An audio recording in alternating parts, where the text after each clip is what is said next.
ak loo foor odorat du la mës a xeeñ doctorat te xamal ne lii di sens moo gën fuuf licence.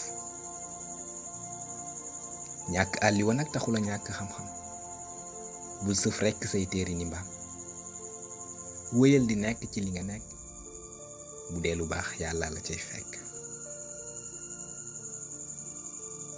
boroom xelay daan doole lu néew li ngay for dee ko boole bu yàggee nga am lu ne gàññ moytul ma ñeetaan daf lay gaañ.